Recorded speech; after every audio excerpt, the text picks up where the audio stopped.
नमस्कार, खेत खजाना में आपका स्वागत है। आज रविवार का दिन है और जुलाई महीने की तारीख हो गई है 12।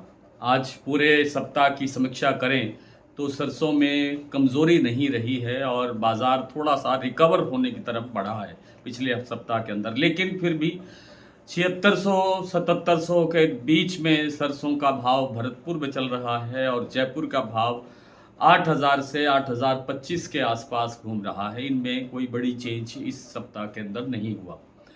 और जो स्थितियाँ यहाँ बनी हुई है इन दोनों बड़ी मंडियों के अंदर, वही स्थितियाँ दोनों बड़े प्लांटों के अंदर भी बनी हुई, चाहे वो गोयल-कोटा प्लांट का भाव है और चाहे वो सलोनी प्लांट का भाव है। हालाँकि सलोनी ने कल ₹50 भाव बढ़ाया था, जबकि गोयल-कोटा ने ₹50 बढ़ाने की बजाय बाज़ार स्थिर रखा 8000 के पास। अब यहाँ से लगता ये है कि जो अब आप पहले आप ये गिने कि कितने महीने हो गए इस सीज़न को चलते हुए। अगर मार्च से काउंट करें तो मार्च, अप्रैल, मई, जून और जुलाई शुरू हो गया है। जुलाई के भी जु जु जु शुरू क्या हो गया है, आधा जुलाई जा चुका है। आप समझिए लगभग 2-3 दिन बाकी है। लगभग साढ़े 4 महीने का जो रफ़्तार है वो चली गई है। और साढ़े 4 के बाद में अब लगभग जो है 8 महीने के आसपास का समय नई फसल के आने में बाकी है। तो इस अवधि के अंदर जितना सरसों क्रशिंग हो चुका है, जो पिछले बीत गया है, उसका एक अनुमान ये है कि 55 से 60 लाख टन सरसों जो है वो क्रशिंग में जा चुका है। यानी उसका तेल बन चुका है, उत्पादन हो चुका है, खल अलग निकल चुकी है और दूसरे एक्सट्रैक्ट अलग निकल चुके हैं, वो अलग चीज़ है। कुल मिलाकर के अंदाज़ा है कि 55 से 60 लाख टन सरसों की क्रशिंग इन पिछले साढ़े 4 महीनों के अंदर हो गई है। और अब जो बचा है, अगर 100 लाख टन माने तो 40 लाख टन या 45 लाख टन या अधिकतम मान लें तो 50 लाख टन।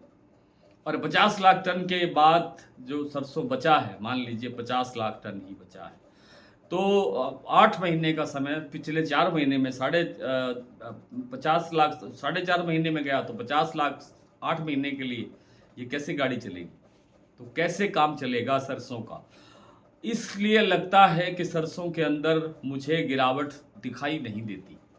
हो सकता है कुछ ही कारण से सरसों में इस हफ्ते नहीं तो अगले हफ्ते सही कुछ 100-150 की, ₹200 की करेक्शन आ सकती है। लेकिन वो करेक्शन घबराहट पैदा करने के लिए नहीं होगी। वो करेक्शन जो सरसों के अंदर एक तेज़ी बनना है, जिसकी उम्मीद है, उसको पक्का करने के लिए, उसको मजबूत करने के लिए वो करेक्शन होगी। वो इस हफ्ते भी आ सकती है और थोड़ा ठहर के भी आ सकती है, लेकिन ज़्यादा लंबी दूरी नहीं है। और ज़्यादा लंबी दूरी नहीं होने से जो लंबी अवधि की जो सरसों का भाव है, ख़ास तौर पे दिवाली के आसपास के दिनों का जो भाव है, वो काफ़ी मजबूत दिखाई दे रहा है। यहाँ से ₹300-400 की तेज़ी बड़े आराम से दिखाई देती है। अगर ₹200 की करेक्शन इस सप्ताह आती है, ₹150 की करेक्शन आती है, तो वो 1-2 दिन के अंदर ही कवर हो जाएगी। ज़्यादा से ज़्यादा 3 दिन लग सकते हैं। बस उसके बाद कवर हो जाएगी। कवर होने के बाद में फिर सरसों ने आगे बढ़ना ही बढ़ना है। तो कुल मिलाकर के सरसों का उत्पादन कम है, 100 लाख टन के आसपास है। ये दूसरी एजेंसियाँ कह रही हैं कि 122 लाख टन है, 117 लाख टन है या जो भी है। ये आप सब ने धरातल पर देखा है।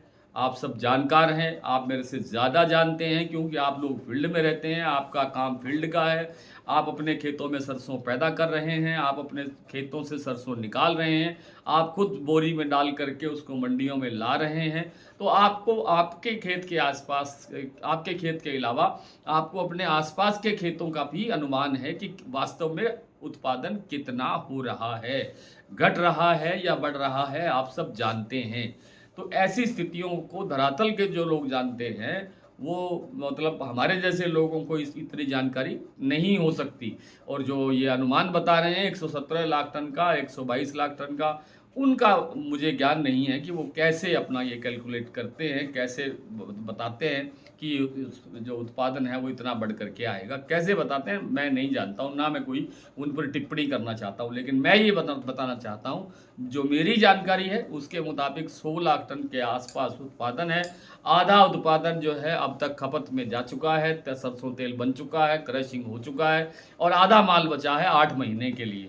इस हिसाब से चले तो आगे मुझे बाजार बढ़ता हुआ दिखाई दे रहा है। आज इतना ही, कल आपसे फिर मुलाकात होती है, तब तक के लिए नमस्कार।